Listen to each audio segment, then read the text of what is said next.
Baru lebih kurang dalam 15 atau 18 jam parlimen dibubarkan, satu berita buruk, satu laporan buruk, malang buat kita, telah pun tular.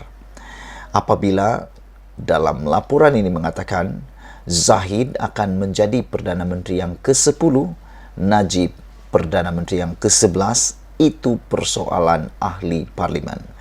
Saudara-saudara, kalau ini benar, karena ia sedang menular bahkan dalam WhatsApp, grup-grup WhatsApp yang dikatakan daripada grup-grup akar umbi UMNO sendiri, dikatakan sedang tular, mengatakan lebih baik mereka menyokong kalau Zahid Hamidi yang menjadi Perdana Menteri, kerana Zahid Hamidi lebih mempunyai kebolehan berbanding Ismail Sabri, kata mereka.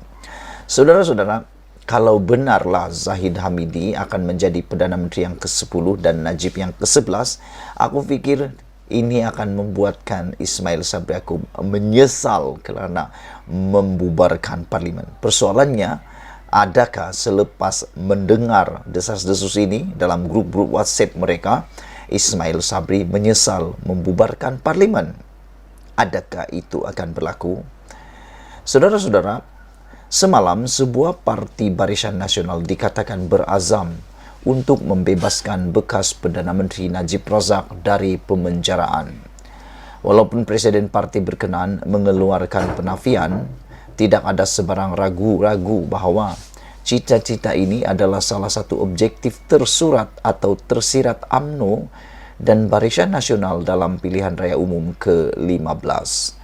Di Singapura, pihak berkuasa mengambil tindakan terhadap bekas timbalan Ketua Pegawai Eksekutif CEO BSI Bank Ltd, cawangan Singapura BSIS, atas peranannya menyebabkan kegagalan bank tersebut melaporkan transaksi meragukan berkaitan 1MDB.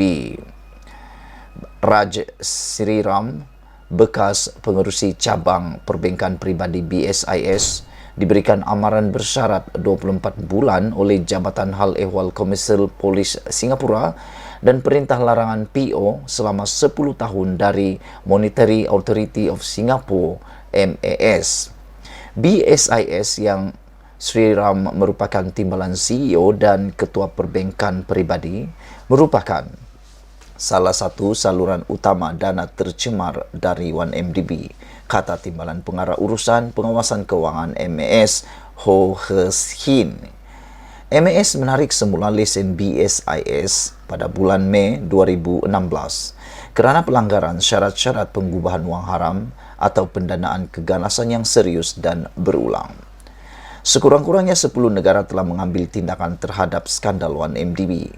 Tapi penting diingatkan, tiada pemimpin UMNO atau parti-parti lain BN pernah mengutuk skandal 1MDB, sama ada sekarang atau dalam dekad yang lepas.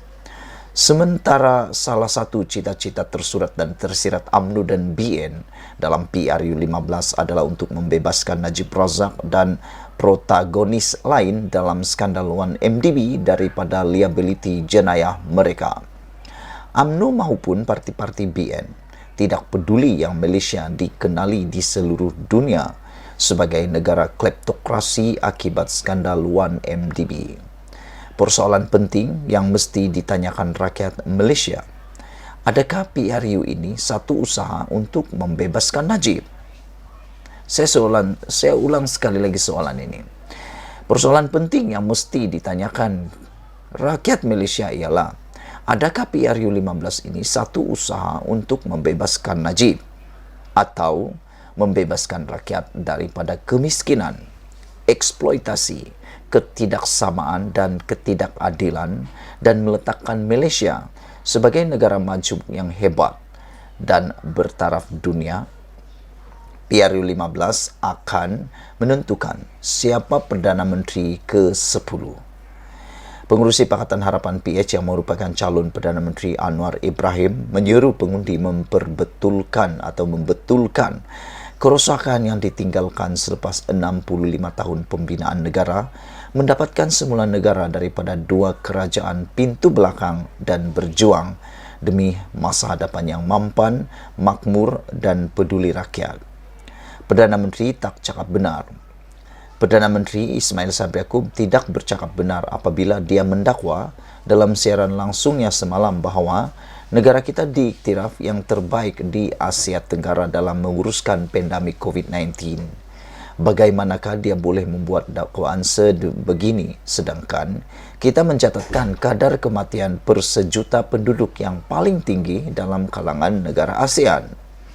Malah, kita mencatatkan hampir 2 kali ganda kadar kematian per sejuta penduduk berbanding dengan negara di tempat kedua seperti berikut.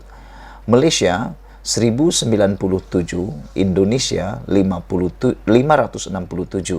Filipina 563, Brunei 505, Thailand 468, Vietnam 436, Myanmar 352, Singapura 275, Kamboja 178 dan Laos 101. Undilah BN jika ...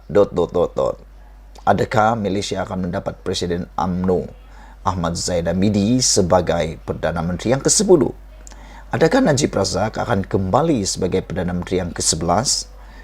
Sekiranya rakyat Malaysia mahu melihat negara kita terus dihina di seluruh dunia sebagai negara kleptokrasi dengan Najib sebagai perompak, undilah UMNO, Barisan Nasional, Zahid dan Najib. Sekiranya kita mahu Malaysia untuk kembali kepada prinsip dan dasar asas pembinaan negara yang disabotaj langkah Sheraton yang menumbangkan kerajaan yang dipilih secara demokratik dan sah dan kemudian membawa masuk 2 kerajaan pintu belakang, undilah Pakatan Harapan dan Anwar sebagai Perdana Menteri yang ke-10. PRU 15 ini akan menjadi ujian sama ada kita peduli dengan nasib Malaysia dan generasi masa hadapan tanpa mengira kaum, agama atau kawasan, supaya Malaysia dapat berdiri bangga menjelang ulang tahun ke-100 negara sebagai negara maju yang hebat dan bertaraf dunia. Rakyat Malaysia perlu terus berstamina, cekal tabah dan mempunyai matlamat untuk meneruskan kerja jangka panjang yang masih belum selesai untuk memenuhi impian Malaysia dan memenuhi cita-cita bapa Malaysia, Tunku Abdul Rahman, supaya Malaysia menjadi sinar cahaya dalam dunia yang sukar dan galau. Ditulis oleh Lim Kit Siang, anggota Parlimen Iskandar Puteri, Johor. Saudara-saudara, satu persoalan yang sekali lagi kita nak tanya kepada semua ialah, perlukah ditanyakan ini berulang kali? Persoalan penting yang mesti ditanyakan kepada rakyat Malaysia, adakah PRU 15 ini satu usaha untuk membebaskan Najib? Sekian dulu Malaysia kita punya, kita jaga sama-sama cintai Malaysiaku. Bye-bye.